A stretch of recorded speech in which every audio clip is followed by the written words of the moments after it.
임산부가요, 유방암 검사를 받게 된다면 특별히 유의해야 할 점이 있을까요?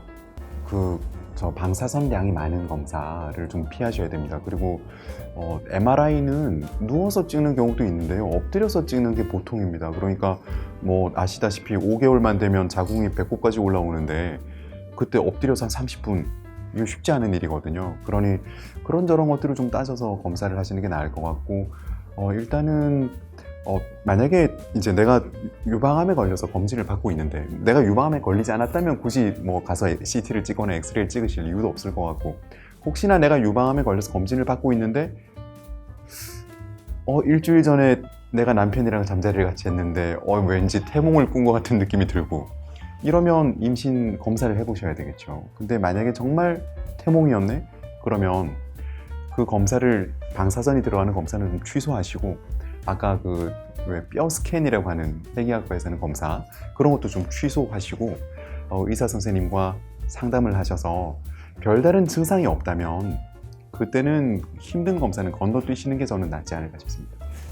이 부분에 대해서 저도 이제 꼭 말씀을 드리고 싶은 내용이 있는데, 이제 아까 비슷한 말씀을 드렸지만 이제 임신하시면은 아무것도 하고 싶지 않죠. 게다가 그 해야 되는 일이 몸에 방사선을 노출시키는 검사라면 아마 이제 더더욱 뭐 불안하고 불편하실 수 있을 텐데, 이제 중요한 것은 방사선이 요만큼이라도 노출되느냐의 예스와 노라기보다는 어느 시기에 얼마만큼의 방사선이 노출되느냐가 굉장히 중요하다라는 것입니다. 예를 들면 우리 몸에서 이제 수정이 되고 착상이 되고 그래서 아기로 성장을 하는 과정에서 아주 초기는 이제 중요한 뭐 틀이 잡히고 발달을 하는 시기 때문에 이제 이런 부분은 굉장히 조심해야 되는 부분인 건 틀림이 없죠. 하지만 이제 일정 시간이 지나가면 이제 그런 중요한 순간을 넘어서서는 검사에 따른 위험이 좀 다를 수가 있습니다. 그리고 검사도 방법에 따라서 노출되는 방사선량이 각각 다르고요. 뭐 그거를 숫자로 정확히 말씀드리기 물론 기준이 있긴 합니다만, 저희가 단 한 번의 노출보다는 전체적으로 노출되는 누적의 양을 계산해서 이제 임신 기간 중에 허용될 수 있는 양을 이제 정해놓기도 했는데, 어쨌든 검사에 대해서 이제 두렵고 불안한 마음이 틀림없이 있지만, 이런 검사가 또 중요해서 하는 거라면 반드시 선생님과 상의를 하셔서 필요한 검사라면 놓치지 않고 하시는 게 오히려 더 이득이 되는 상황이라고 생각하시는 게 좋습니다. 선행항암화학요법에 대해서 좀 말씀드리려고 하는데요. 많은 분들이 방금 이동윤 교수님 말씀하신 이거는 이제 임신 1기, 2기, 3기에 따라서 우리가 어떤 엄마 몸에, 산모의 몸에 이제 어떤 위해가 닥쳤을 때 그게 아기한테 그대로 전해지느냐, 좀 버퍼링이 되느냐, 이런 말씀으로도 이해할 수 있을 것 같은데, 선행항암 치료가 임신 1기 때는 태아가 마구마구 발달을 하고 있을 때이기 때문에 위험하다고 알려져 있긴 합니다. 그런데 임신 2기, 3기가 될수록 그 태아는 항암 치료를 엄마와 같이 잘 견디고 지나갈 수 있다고 하거든요. 그래서 많은 분들이 아기가 들어섰는데 유방암 진단이 우연히 겹쳐서 이미 저한테 오실 때 좀 아주 극단적인 생각을 하고 오시는 경우들이 종종 있으신 것 같습니다. 근데 사실은 그렇지 않을 때가 많기 때문에 선행항암화학 치료, 그리고 방금 말씀하신 검사 방법, 이런 것들도 임신 기수에 따라서 충분히 다른 점들이 생겨나고 거기에 대해서 잘 진행시켜 나갈 부분들이 있으니까 그건 분명히 말씀드리고 싶다는 생각이 듭니다. 네, 저희 다학제 진료에서 실제로 임신한 유방암 환자 이제 치료 계획 정하고 설명할 때 이제 그런 경우들 기억나는데, 내가 임신을 해서 아기가 내 뱃속에 있는 상태로 항암화학 치료를 진행한다는 거를 정말 이해를 못 하시죠. 이제 괜찮다라는 거를 사실 받아들이기도 어려워하시고. 네. 근데 대부분 별 문제가 없습니다. 여기에 대해서 조금 더 자세히 말씀을 드리면, 왜 흔히들 항암 치료 받으면 머리카락이 빠진다 이렇게 얘기하지 않습니까? 실제로 그런 일들이 있다고 합니다. 아기들도 엄마 뱃속에 있으면서 조금 영향을 받긴 받나 봐요. 그래서 아기들이 머리카락이 빠지기는 한데, 뭐 아기들 머리카락이 제 머리카락이랑 비슷하겠죠. 태어나면 또 뽀송뽀송 다 나지 않습니까?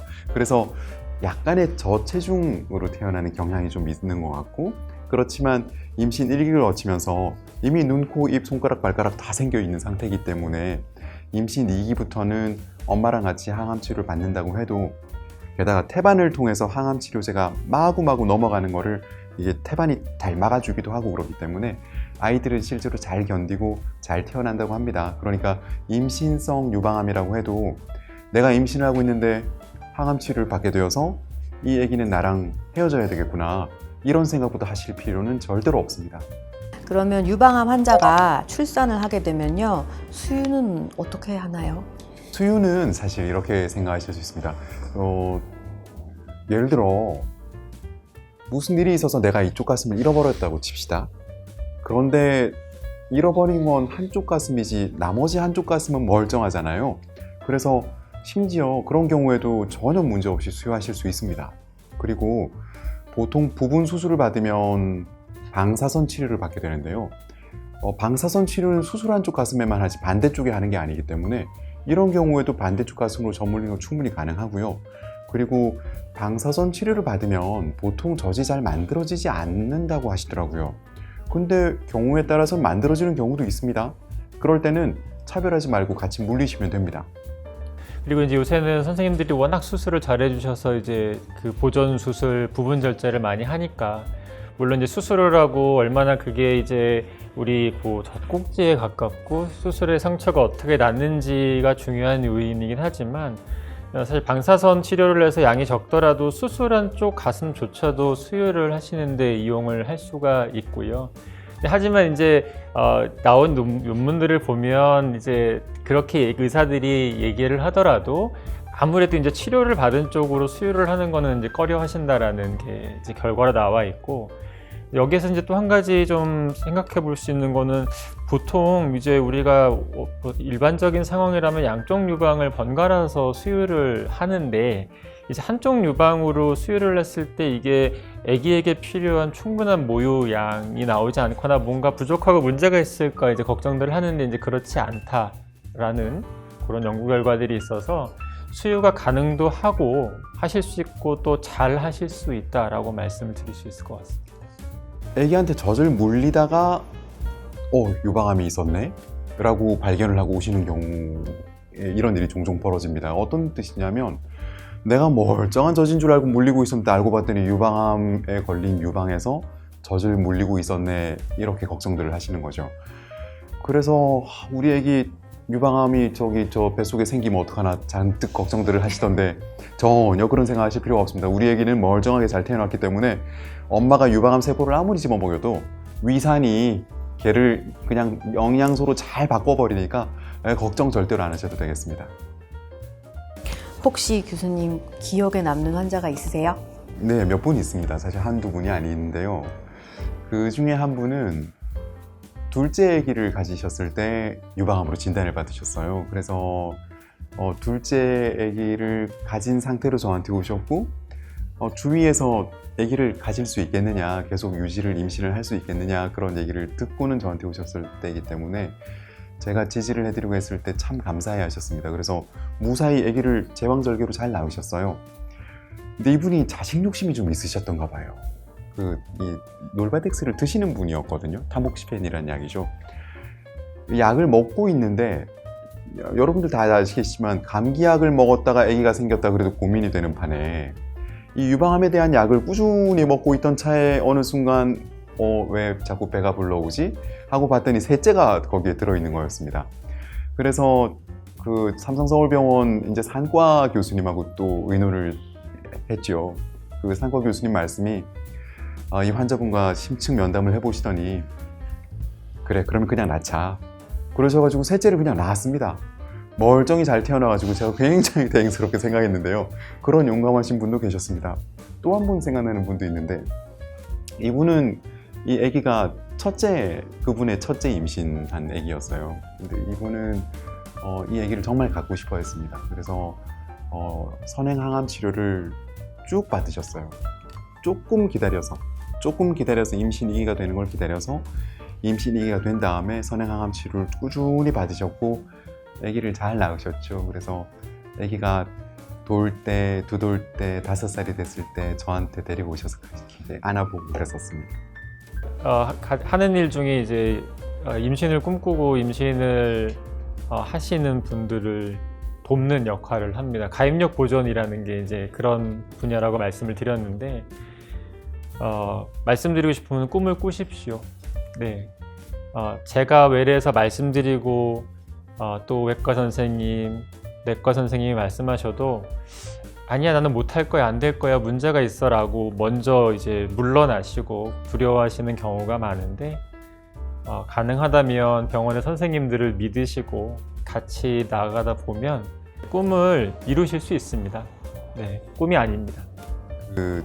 저기 포지티브 클리니컬 트라이얼을 아시죠? 그 유럽에서, 미국에서 시작해서 우리나라에서도 지금 10분 정도가 참여하고 계십니다. 그런데 이미 이제 그 임상 시험은 쉽게 말씀드리면 약을 먹는 거를 5년을 먹는 게 마라톤이라고 하면 마라톤을 꼭 계속 쉬지 않고 뛰어야 되느냐?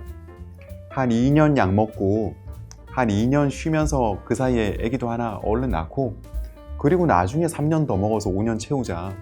근데 그게 과연 젊은 여성들에게 얼마나 차이를 가지고 올 수 있을 것이냐에 대해서 지금 연구가 진행 중인데요. 삼성서울병원에서 10분이 거기에 참여를 하고 계시고 실제로 10분 중에 2분이 아기를 낳으셨습니다.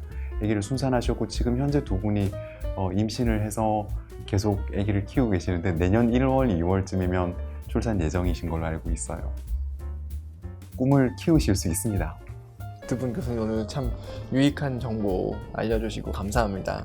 예, 그 유방암의 발생률이 높아지고 있는 추세와 더불어서 결혼과 임신, 출산이 늦어지는 현대의 지금의 현재 상황들이 합쳐져서 많은 분들에게 걱정과 어떤 우려 같은 것들이 있을 것으로 압니다.